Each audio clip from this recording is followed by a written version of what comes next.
Micro का मतलब क्या होता है? सूक्ष्म होता है, छोटा होता है। तो माइक्रो इकोनॉमिक्स का मतलब हो गया सूक्ष्म स्तर पर अध्ययन। सूक्ष्म स्तर पर अध्ययन। और मैक्रो का मतलब हो गया व्यापक स्तर पर अध्ययन। सूक्ष्म स्तर पर जो अध्ययन है माइक्रो इकोनॉमी का मतलब जो उसका शाब्दिक डेफिनेशन होता है, तो इसको ये तो हम समझ गए कि सर माइक्रो सूक्ष्म स्तर पर अध्ययन है, माइक्रो व्यापक स्तर पर अध्ययन को मैंने सूक्ष्म स्तर के सूक्ष्मतम स्तर पर अर्थशास्त्र के अध्ययन को माइक्रो इकोनॉमी कहते हैं, व्यापक स्तर पर अर्थशास्त्र के अध्ययन को मैक्रो इकोनॉमी कहते हैं। अंतर कैसे करेंगे हम? तो अंतर तो हमको इकोनॉमिक्स से कुछ एग्जांपल लेने होंगे इसके लिए, तब और क्लियरिफिकेशन होगा। जैसे मान लीजिए आप आय की बात कीजिए। किसकी? आय की। अब आय में एक होता है पूरे इंडिया की आय और एक होता है प्रति व्यक्ति आय। तो आय में आपका प्रति व्यक्ति आय, पर कैपिटा इनकम, पीसीआई, ठीक। अगर हम प्रति व्यक्ति आय का अध्ययन कर रहे हैं तो क्या हो जाएगा? Micro economics. अगर हम अध्ययन राष्ट्रीय आय की कर रहे हैं तो क्या हो जाएगा? Macro economics. समझ में आ रही है?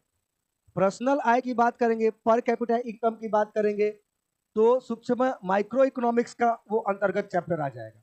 लेकिन उसी में जब हम राष्ट्रीय स्तर पे आय की बात करेंगे, राष्ट्रीय आय की बात करेंगे, अब मान लीजिए कि किसी देश की जनसंख्या 100 है और इनकम 100 है, तो अगर राष्ट्रीय आय 100 रुपया है तो प्रति व्यक्ति आय कितना हो जाएगा? 1 रुपया। तो राष्ट्रीय आय के स्तर पे अध्ययन करना मैक्रो इकोनॉमी, माइक्रो स्तर पे अध्ययन करना प्रति व्यक्ति आय का अध्ययन करना माइक्रो इकोनॉमी। ये अंतर है। एक अंतर और है मांग को लेके। अगर मांग, डिमांड, सिंपल डिमांड है तो ये माइक्रो इकोनॉमी के अंतर्गत आएगा। और अगर समग्र मांग की बात करेंगे, एग्रीगेट डिमांड की बात करेंगे, समग्र मांग की बात होगी, समग्र डिमांड की बात होगी, तो वो किस में आएगा? मैक्रो में। और सिर्फ आप एक सिंपल किसी वस्तु की डिमांड की बात कर रहे हैं तो किस में आएगा? माइक्रो में। डिमांड के स्तर पे भी एग्जांपल क्लियर है। थोड़ा सा एक बेरोजगारी के स्तर पे भी देख लें।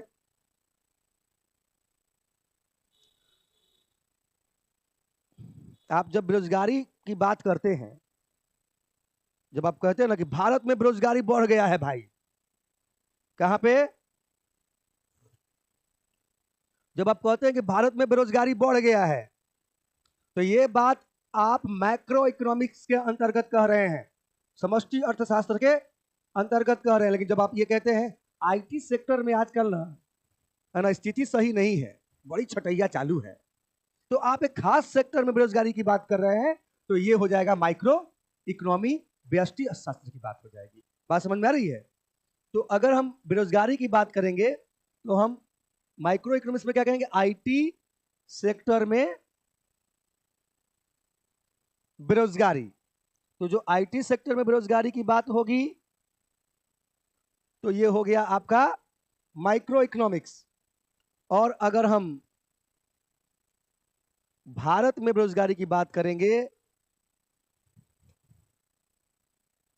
भारत में बेरोजगारी की बात करेंगे तो ये हो गया मैक्रो इकोनॉमी।